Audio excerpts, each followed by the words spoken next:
Hey, what's up, everybody? If you're wondering what this is another installment in Rwby Let's Talk About Fights. So, if you're new, you might not know what's going on. Allow me to explain. I got this idea from Twins Inc. She was ranking the fights of Rwby on a point system, with a quarter of a point being the lowest and 1 point and 3/4 being the highest. Every fight should strive for a 1. If a fight is a 1, it's good, it's served its purpose, and everything after that is considered like bonus credit, right? Obviously, I have more in-depth explanations in my previous videos, but for now, we're just going to be going with that simplistic explanation. And on top of that, we're going to be doing both JLA movies today. After all, if you combine the runtimes of both movies, it actually is kind of similar to a volume, which, for better and worse, right? It's definitely not going to be as long as my Ice Queen window, hopefully. So, let's start out with part 1. So, for the first fight, I have Rwby, Yang, and Superman versus the Grimm. 3/4 of a point. It's a little clunky, but overall, quite good.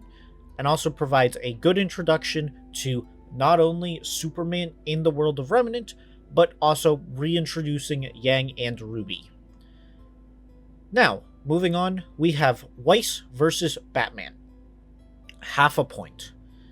I gotta be honest, the music and how the music kind of segues into the actual fight itself, quite nice. But it doesn't really feel like Weiss is doing enough to properly restrain and put the pressure on Batman. So when Batman kind of, gets captured and gets taken out, it feels lackluster, and the ending then feels rather abrupt. Next, John, Nora, and Ren versus Cyborg, Flash, and Vixen. 3/4 of a point. Now, this fight is interesting. It shows the competence of Team Juniper, and it has some decent choreography, but at the same time, Ren doesn't really do that much. John is shown to be competent, but at the same time, it still kind of shows him doing things that I would argue is just sort of out of character. Well, out of character for his old selves. Because now it feels like he really is the comic relief, and he was always the comic relief, but he would at least be willing to fight, and his fights would at least be somewhat serious. Now, it genuinely feels like he doesn't contribute much to fights and is quite goofy.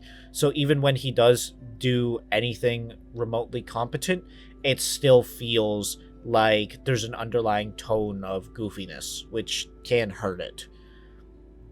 Also, Jessica is there. I didn't even put her in the fight because I think she fell over, and that was her contribution. So yeah. Next, we have Weiss and Batman versus the Grimm. 1/2 point once again. The choreography is fine, but Batman once again, he's normally shown as a very nimble and martial arts focused fighter, and that really does not portray itself well in this film. And I do understand Batman is in a different body, but at the same time, you don't magically lose the muscle memory of being the world's greatest martial artist and studying thousands of martial arts thousands of times over, right? But, apart from those, it's still fine. Next, I have John and Jessica versus the Seeker. This is also 1/2 point. You may be wondering why, because, as I'm about to say, his attack was good. Jessica's attack was also good. So what's wrong with this fight? Well, I just described the whole fight. Everything around it is good. The Seeker feels nice and creepy. John's attack, I just said, both of them, are kind of meaty, and they feel impactful. It feels like this thing hurt John when it grabbed him, and it also felt like John was going to hurt it when he jumped at it. But it's not really much of a fight if only 2 attacks are thrown, right? Next, I have Blake, Yang, and Wonder Woman versus the Flying Grim. So this fight has many unique camera angles, and that kind of makes up for the relatively standard choreography. Because for most flying scenes, especially in superhero media, this is not that unique. However, due to the fact that this is a Rwby crossover, I am taking it at the value of Justice League and Rwby. And simply put, we don't get fights that often in the air with Rwby. The last one was what? Winter vs. Raven in Volume 8? Volume 8 came out in like 2020. Maybe not actually, but it came out a long time ago, especially in internet time. So to have not only a flying fight, but one with a nice unique gimmick where Blake is, trying to basically defend the aircraft as it's being bombarded, and then Wonder Woman is switching between her forms because that's how her semblance works. It's very fun, and it makes up for the fact that, hey, the choreography isn't great, but everything else around it is great. So even though the backbone is fragmented, the rest of the muscles are still pulling their weight. Next, I have Rwby's group and the Justice League versus the Grim and the Massive Grim. Obviously, since we're going to talk about Nora, great job, you're the MVP. But apart from that, the choreography is just fine. And then the JLA characters seemingly have this vindictive approach to Team Rwby, which even if you bring up how Kilgore said, "Oh, I put them in teenage bodies so they'd still be mean and they'd be less developed mentally," the weird beef that especially Vixen in particular seems to have with the group, because in her mind she's literally beefing with a 15-year-old, so it's quite odd to say the least. And then after that, we cut away from them, but then we cut back and it's the same fight. So it's once again Rwby's group and the Justice League versus the Grim. But this time, I would say the choreography is on the same level, maybe slightly worse, but the dialogue is even worse. And just this vindictive, mean persona that some of the JLA characters have towards what they perceive as children, and especially Rwby, because even now, Rwby's still a kid. Unless Volume 10 comes out, and we get to see Rwby's 18th birthday, she's still technically a kid. And Vixen is genuinely getting mad and not and beefing with a 17-year-old. And she's 30. It's the weirdest thing. We clown on Neo and Cinder for doing the exact same thing. And here Vixen is doing it. So because of that, I can only give it half a point. It just has the overall fight is fine, but it just has so many bullet holes in it because of Vixen and also Cyborg. It just doesn't help that much. But moving on to the, Justice League members that don't hate children for some reason. We have Weiss, Yang, Blake, Batman, and Wonder Woman versus the Grim. So I know technically Yang, Blake, and Wonder Woman don't really do anything except the final hit, but that final hit is well animated, and the part before that is really nice. Batman doesn't do a crazy amount again, and his fighting style does feel different from his character. However, Weiss really does help in this fight. After all, she summons the armored Grim that she bested in the trailer, and this thing really portrays how much power and how vital it is in her arsenal.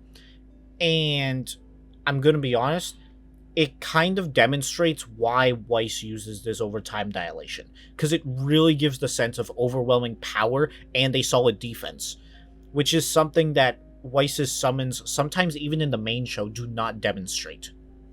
And that is why I gave it 3/4 of a point. Now, we have the final battle, which is Team Rwby, Team Juniper, and the Justice League versus Kilgore, and I gave this 1 point. Why? Well, simply put, the motorcycles incorporated into it provide unique choreography, There's team up attacks between characters that we never thought we'd see. When was the last time you thought that Nora and Blake were going to have a team up attack? Right? Little odd, but at the same time, we want something that's different. We want movies to show us unique interactions that we wouldn't get to see otherwise. So this is it. It simply put, it's just a nice final battle, and it makes use of all the characters. So simply put, I cannot see a reason why it shouldn't have at least 1 point. Maybe you could argue more, but for now, I guess you could say I'm holding back a little bit. So, overall for part 1, that's 10 fights, 6 3/4 points. Or, in other words, that is 67%. Now, let's start off with part 2. So for part 2, I have Batman, Vixen, and Cyborg versus Kilgore, and Kilgore, well, controlling the Grim. This only gets half a point. Why? Well, Batman is once again kind of written odd, and it feels like he's dumber than he is in most other media I've seen him in. And combine that with the fact that Cyborg also seemingly acts dumb, like when he's scanning a device because the device didn't work and there's a massive Grim in front of him and he doesn't proceed to move. It just leads it to not only feeling clunky, but also portraying the characters as incompetent, which is not something you want to do in a crossover. Now, moving on, we're going with Team Rwby versus the King Taijutsu. This is 1 point. It's fluent, and it's fast-paced.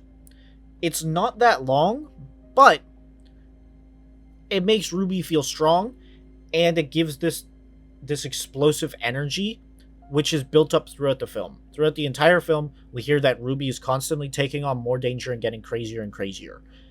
And simply put, this is a good explanation, or I guess a good demonstration of this. And it leads to a bombastic, chaotic, and fast-paced fight, which, guess what, suits Rwby. Now, moving on to number 3. This is the best fight in the movie, in my opinion, and that is Team Rwby versus the Atlesian Knights. And I gave this 1 1/4. Why? Well, as I've said in my review, there's nice lighting, which this film has very nice lighting. So having the entire scene covered in red, beautiful. It makes it feel aggressive. Combine that with, once again, aggressive sounding music in the background, and an endless onslaught of opponents means that the intensity is shot up through the roof. Plus, this is one of the few times where I feel it makes use of the claustrophobic areas, such as a small room where tons of robots are popping up through the floor, constantly shooting at our characters. And it makes use of everyone, because Rwby, Blake, and Yang are all fighting, all trying their hardest, while Weiss is busy hacking. So, a claustrophobic feeling with an intense, aggressive fight with good music and really good lighting. I really do think the lighting does help a lot. That red, the red lighting up the entire room just makes it feel super aggressive. If I'm being honest, this is a little bit of a weird comparison, but it almost kind of reminded me of Doom. So yeah, it's quite good. Next, I got Yang, Wonder Woman, and Vixen, and Black Canary versus the Grim. This is only half a point. Why is that? Well, you ever heard of standing? Yeah. So imagine standing, right? And that's it. There you go. No, I'm obviously kidding. There is a bit more to that. But not only do none of the characters pull off any unique choreography or even really good choreography at all, there's a lot of just standing around. And then it doesn't even feel like Yang, who is meant to feel like the JLA's ace in the hole against the Grim, does that much. So it's kind of like, weird. Next, I got Blake, Green Lantern, and Cyborg versus the Sifei Long. This is 1 point. Why is that? Well, this is one of the best instances of scale in Rwby, I feel. The Sifei Long, it's massive. It constantly towers over our heroes. It's constantly shadowing every single member it's facing, and on top of that, it's surprisingly nimble for a creature of that size, making it all the more terrifying. Next, I have Weiss versus the Deathstalker. Now, I like the struggle that Weiss has to go through because she doesn't have powers, and it gets to show off how smart she is. But at the same time, it doesn't feel like that much of a fight. It feels like she lures the Deathstalker into an area, and then boom, it dies. Obviously, there is more to it than that, but I'm just saying, when you hear the title of this series called Let's Talk About Fights, you're expecting the characters to fight, when in reality, this is more of just Weiss leading it into a trap, which is engaging. That's why I gave it half a point and not 1/4, because that is, well, the lowest score I can give it, right? I gave it a bit more because it is slightly better, and everything around it is nice. It's just not necessarily much of a fight. Now, we also have the combination of Team Rwby in the Justice League universe, which is Team Rwby and the Justice League versus the Nidhogg, which is it's the giant monster. You guys know what I'm talking about. But to put into perspective, it got 3.25 points, so it is a little bit of a disappointment.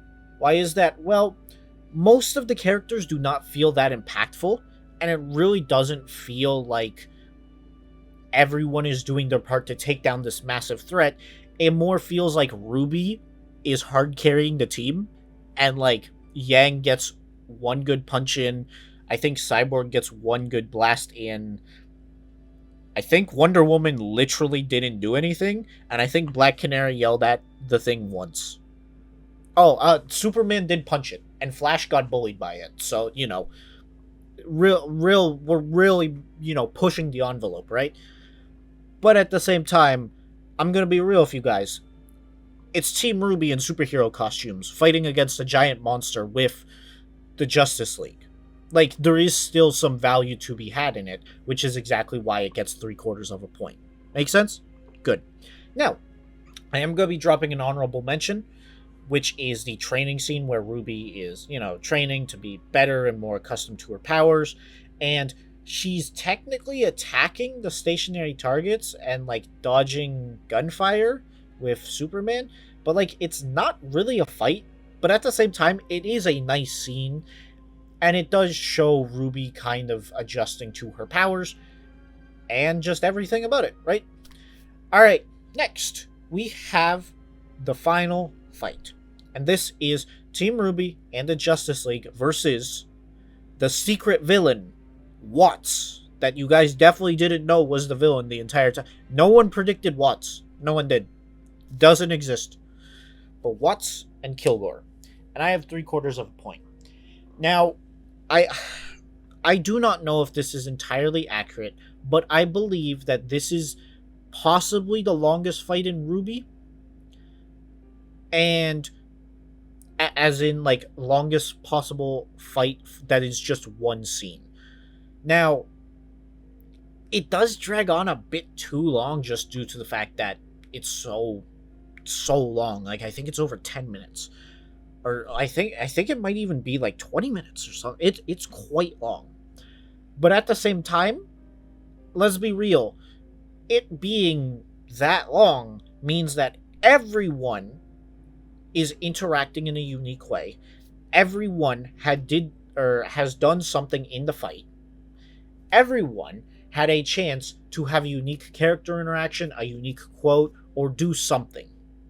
And that is exactly what you want the final crossover fight of a show or movie to be. Because, hey, we want to see Team Rwby and the Justice League fight people together and interact together. And that's what this fight is very good at. And we also just get some very interesting interactions. Also, Kilgore's gimmick of jumping into other people's body does even give us even more unique interactions. Did you guys ever think Yang would try to fight Flash, Wonder Woman, Rwby, Weiss all at the same time? No. Did you ever think that you wanted to watch Wonder Woman absolutely boot Rwby with the same force that she used to collapse a star into this poor 17-year-old's chest. No, but guess what? You got it anyway. And that is at least something to be appreciated. And I'm going to be real, it does help this fight. So even if it does drag on and the choreography isn't fantastic, just the level of stuff we get kind of makes up for it. It's almost like an all-you-can-eat buffet. Anyway, overall, Part 2 had 8 fights, 6 points. So 75%. So, overall, taking the 2 parts together, we have 18 fights, 12 3/4 points. That is a 70. Now, you also have been paying attention to the video, so good job, guys. Part 2, you will notice, did a lot better. Why? Because I genuinely think Part 2 is better. Now, you also may have noticed, I did not say many good things about Batman. I am a Batman fan, so I am not doing this to spite Batman. In fact, I would have actually liked more Batman. But I think, overall, how he fights is very hard in any sort of crossover, just because you can either make him ridiculously overpowered, like in the case of the Teenage Mutant Ninja Turtles, where he fights all 4 of them at the same time, and he's more skilled and he's better, or you have to cut him out of the story because you don't want him to outshine the other characters. And let's be real, it's the Justice League. Like, if you really think that Batman and Superman are not going to outshine Team Rwby, you're crazy. Like, don't get me wrong, I love Rwby. I love it. I have a channel around. You are currently watching a YouTube channel that is dedicated to Rwby. I love the show. But, Rwby has not been out since the 1930s producing comic books. And to put into perspective, Superman has sold more graphic novels than One Piece. You know, the show we all clown on? I say clown on, but the truth is we all secretly admire it and love it. About how much content there just is, and Superman outsells that. Like, Batman and Superman are 2 of the most iconic existences, period. So, they needed to give Team Rwby a lot of the spotlight in both of these films. How do you do that? Well, in the first film, they nerfed Batman. And then in the second film, they had Batman get stabbed by poison. So, it doesn't, like, it leads to him being less impressive overall, but at the same time, especially in the second film, he did do more. And thankfully, it isn't enough to give it a negative score, but overall, it's quite fun. And that's exactly what this is. Overall, I think the fights went pretty well. I feel like the marks should represent that. Now, are they perfect? No. If I'm being real, there are some fights in other Rwby that are perfect. Or not perfect, but pretty close. Really close. You should probably watch my older videos to, figure out what I'm talking about. But, yeah. It's unbelievably fantastic.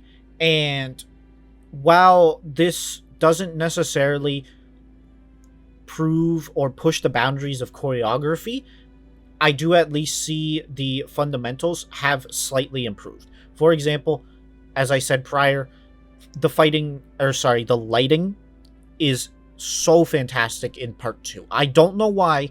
Don't ask me why. I don't know. I'm not an animator. But for some reason, the lighting is way better in Part 2 than any other part in Rwby. And guess what? If that keeps up, if we keep continuing getting these micro buffs to just the overall aesthetic, and then we occasionally get fantastical choreographed scenes like we did in Volume 9, honestly, Rwby's gonna be in another weight class when it comes to fighting. But, hey, that's just my opinion. Speaking of opinions, I do genuinely want to know, what is your guys' opinion on the fights? And also, what is your favorite fight in these 2 films? Because I already told you which one mine was. But at the same time, I don't know if that opinion is common or not, because people don't really talk about these films. Also, I'm being genuinely serious. I'm not doing this to farm engagement. I literally do not care. Like, I'm making a Rwby video. You guys will comment stuff anyway, and I appreciate that. Don't get me wrong. I'm not complaining at all, but I'm just saying this from like my heart, my chest, my whatever, my smoking sniper rifle, whatever you want. Um, I want to know what your favorite fight is, because I think it's important, and I think also talking about these films in more than one way can give you a different perspective at them. Just because from what I've seen from the fandom, it's just these films are bad. Moving on, right? But there's always a little more to something than that meets the eye. Now, after saying that, I want a Transformers Rwby crossover. But anyway, that's all for now, folks. I'm signing off.